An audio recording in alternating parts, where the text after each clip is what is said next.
오늘 새벽 예배 하나님의 말씀은 욥기서 38장 1절서부터 11절까지 말씀입니다. 먼저 성경 봉독하겠습니다.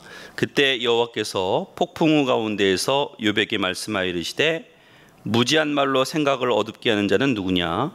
너는 대장부처럼 허리를 묶고 내가 내게 묻는 것을 대답할지니라. 내가 땅에 기초를 놓을 때 내가 어디 있었느냐? 내가 깨달아 알았거든. 말할지니라. 누가 그것의 도량법을 정하였는지, 누가 그것의 위에 띄었는지 내가 아느냐? 그것의 주추는 무엇 위에 세웠으며 그 모퉁이 돌을 누가 놓았느냐? 그때 새벽별들이 기뻐 노래하며 하나님의 아들들이 다 기뻐 소리를 질렀느니라. 바다가 그 모태에서 터져 나올 때 문으로 그것을 가둔 자가 누구냐?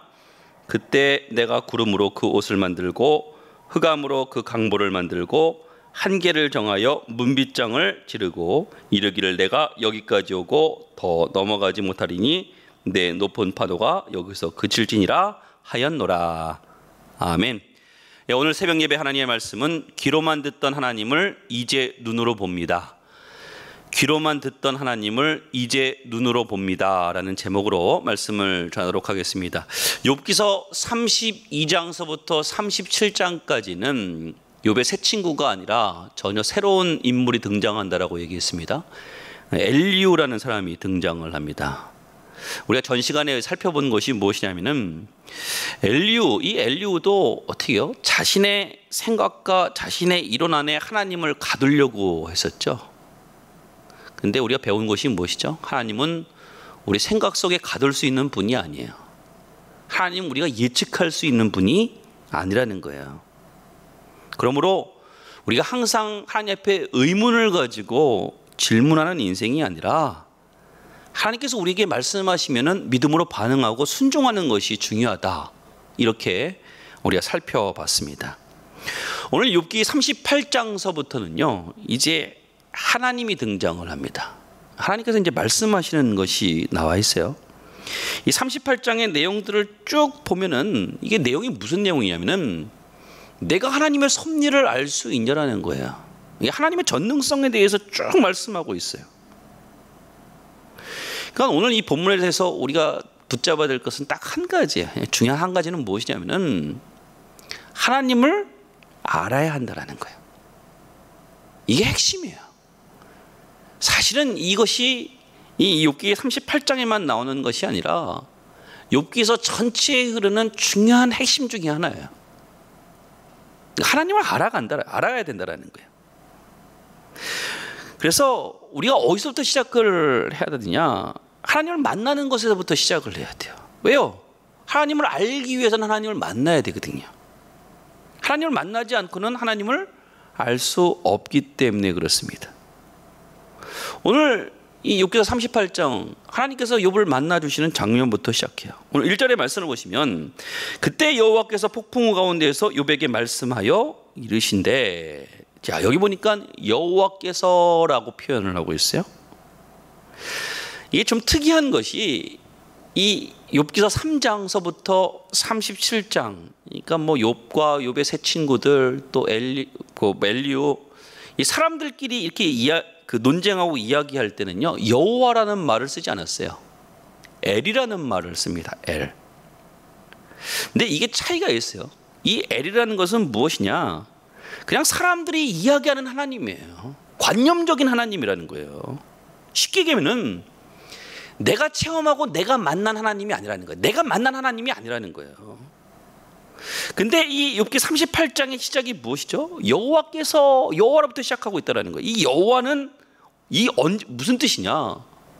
이 여호와라는 말이 처음 등장한 것이 언제 등장을 하냐면은 출애굽기 3장에 등장을 합니다. 출애굽기 3장을 보면은 하나님께서 모세에게 말씀하시죠. 이제 애굽 땅으로 가서 내 백성을 구원하여 오라 이렇게 말씀하십니다. 그때 모세가 이제 두려워서 하나님 앞에 묻는 거예요. 하나님, 내가 그들에게 갔을 때 하나님이 누가 나를 보냈냐? 그러면 내가 뭐라고 대답을 합니까? 하나님을 뭐라고 소개를 합니까? 라고 물었을 때 하나님께서 대답하신 것이 있어요. 뭐라고 대답했냐면은 하나님이 누구냐고 물으면은 나는 스스로 있는 자다라고 그렇게 대답을 하라는 거예요. 하나님이 누구십니까? 물었을 때 하나님 그렇게 대답하시는 거예요. 나는 스스로 있는 자다. 그러니까 I am who I am. 이게 말씀이 잘 설명이 안 되죠. 이게 무슨 뜻인지. 이게 이런 거예요. 이런 거. 예를 들어 가지고 집에서 뭐 이렇게 방에 들어가 있는데 현관문에 이제 초인종이 울리고 어떤 사람이 들어오는 것을 소리를 들었어요. 묻죠. 누구세요? 누가 들어왔어요? 누구세요? 이렇게 묻죠. 그럴 때 뭐 집안 사람이랑 모르면 뭐라고 얘기죠? 나야. 그렇게 얘기잖아요. 나야. 나야. 지금 여호와께서 하나님이 말씀하시는 것이 바로 그거예요. 나라는 거예요. 나. 근데 여기에 나라는 이 여호와라는 이 나는 무엇이냐? 내가 만나는 하나님, 내가 경험한 하나님이라는 거예요. 그러니까 그 하나님이 다른 거예요. 지금 중요한 것은 그냥 사람들이 만나는 하나님과 내가 만난 하나님은 다르다라는 거예요. 그래서 하나님을 만나는 체험이 굉장히 중요해요. 많은 사람들은 그냥 생각 속에, 개념 속에 하나님을 알고 있거든요. 근데 이것은 진짜 하나님을 아는 것이 아닙니다. 만나고 경험한 하나님은 다르다라는 거예요. 에베소서 1장 17절의 말씀을 보면요, 뭐 1장 17절서부터 사도 바울의 기도가 쭉 나와요. 몇 가지 이제 기도의 제목들을 얘기합니다. 근데 그 첫 번째 기도의 제목이 무엇이냐? 사도 바울이 성도를 향한 기도 첫 번째가 무엇이냐면은 17절에 이렇게 나옵니다. 우리 주 예수 그리스도의 하나님 영광의 아버지께서 지혜와 계시의 영을 너에게 주사 하나님을 알게 하시고라고 시작을 해요.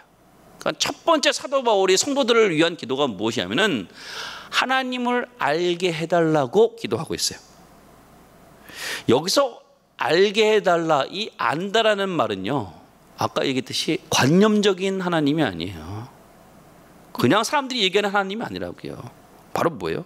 내가 체험한 하나님이에요. 내가 만난 하나님이라고요. 그러니까 이것부터 시작하는 거예요. 우리 기독교는 내가 만난 하나님이 있어야 된다는 거예요. 여러분, 목사에게 있어서도 제일 중요한 것이 무엇이죠? 내가 만난 하나님이 있어야 돼요. 성도에게 있어서도 마찬가지입니다. 성도에게 있어서 제일 중요한 것은 무엇이죠? 내가 만난 하나님이 있어야 돼요. 그냥 들은 하나님이 아니라 만난 하나님이 있어야 된다는 거예요. 요한복음 17장 3절의 말씀을 보니까 영생은 곧 유일하신 참 하나님과 그가 보내신 예수 그리스도를 아는 것이니다, 이렇게 나와 있어요. 아는 것이니다. 알아야 된다는 거예요. 왜 그러느냐? 내가 만난 하나님, 내가 체험한 하나님, 그 하나님을 알아야 뿌리를 찾을 수 있기 때문에 그렇다는 거예요. 여러분, 왜 성도가 점점 힘을 잃어가죠? 교회가 점점 왜 힘을 잃어가죠? 하나님을 아는 것에 대해서 실패했기 때문에 그렇습니다. 많은 사람 시간이 지나면 지날수록 내가 하나님을 알아간다라고 생각을 해요. 그렇지 않아요. 듣는 하나님과 내가 만난 하나님은 다르다라는 거예요. 모세를 보십시오. 모세가 왜 하나님 앞에 능력 있게 쓰임 받을 수 있었죠? 신명기 34장 10절의 말씀을 보면은 그 후에는 이스라엘에 모세와 같은 선지자가 일어나지 못하였나니 모세는 여호와께서 대면하여 아시던 자요. 알았다라는 거예요. 모세는 하나님을. 하나님도 모세를 알았고 모세도 하나님을 알았어요. 거기에 모세의 능력이 있었던 거예요. 마찬가지죠. 교회도, 성도도 마찬가지죠. 모세와 같이 내가 하나님을 만나고 하나님을 안다 그러면은 거기에 힘이 있고 거기에 능력이 있다는 거예요. 오늘 이 본문의 말씀으로 돌아와서 지금 하나님께서 욥을 만나서 가르쳐 주시는 거예요. 폭풍우 가운데 임하시잖아요. 전능하신 하나님을 지금 체험하라는 거 아닙니까? 그래서 이 욥은 이것을 통해 가지고 어떻게 해요? 진짜 하나님을 만나고 하나님을 알아가는 거예요. 여러분, 하나님의 말씀이 왜 우리 삶 속에 중요하냐? 우리가 하나님 만나는 방법 중에 하나가 무엇이냐면 하나님의 말씀을 부여잡고 그 말씀 앞에 순종하고 나아가면요, 하나님께서 우리 속에서 역사하시는 것을 내가 체험하게 돼요. 그럼 하나님을 만나고 하나님을 알아가는 거예요. 이것을 통해서 성장한다는 거예요. 결국 욥기서가 보여주는 것이 무엇이냐? 욥기서의 결론과 같은 말씀이죠. 욥기 42장 5절의 말씀을 보시면 이런 말씀이 있습니다. 내가 주께 대하여 귀로 듣기만 하였사오나 이제 눈으로 주를 배옵나이다. 예전에는 욥이 뭐예요? 듣기만 하였대. 하나님에 대해서 그냥 개념적으로만 알고 있었던 하나님이에요. 근데 이제 뭐예요? 수많은 고난과 수많은 어려움 속에서 이제 하나님을 만나고 하나님을 체험하고 듣던 하나님에서 이제는 뭐예요? 내가 보는 하나님이 됐다라는 거예요. 내가 경험한 하나님이 됐다라는 거예요. 여기에 성도의 힘이 있습니다. 오늘 이 새벽 예배 하나님의 말씀을 듣는 우리 성도님들, 저는 이제 귀로만 듣기만 하는 하나님이 아니라 내가 눈으로 보고 직접 하나님을 만나는 축복이 우리 속에 임하기를 주님으로 축원합니다. 그것이 성도의 힘이라는 거예요. 말씀의 결론을 맺겠습니다. 결론은 무엇이죠? 귀로만 듣는 하나님에서 그쳐지면 안 된다는 거예요. 이제 눈으로 보고 욥처럼 만나는 하나님이 되어야 된다는 거예요. 오늘 하루의 삶 속에서도 우리가 하나님의 말씀을 가지고 치열하게 우리의 삶의 삶 속에 그 말씀을 가지고 부딪히면서 또 하나님을 체험하고 하나님을 만나는 축복이 우리 속에 임하기를 주님으로 축원합니다. 기도하겠습니다. 사랑의 하나님 감사합니다. 하나님을 아는 것에서부터 우리의 믿음이 출발을 합니다. 하나님, 우리를 만나주시고 하나님을 찾을 때 하나님을 볼 수 있는 은혜를 저에게 허락하여 주시옵소서. 아는 것이 우리에게, 하나님을 아는 것이 우리에게 힘이 되고 능력이 되는 줄 믿습니다. 우리의 삶 속에 하나님의 말씀을 심는 것을 통해서, 그 말씀을 가지고 우리가 사는 것을 통해서 하나님의 말씀이 살아 움직이는 것과 하나님께서 역사하시는 것을 저희들이 체험하고 경험하고 또 하나님을 만나는 축복을 저희에게 허락하여 주시옵소서. 예수님의 이름으로 기도했사옵나이다. 아멘.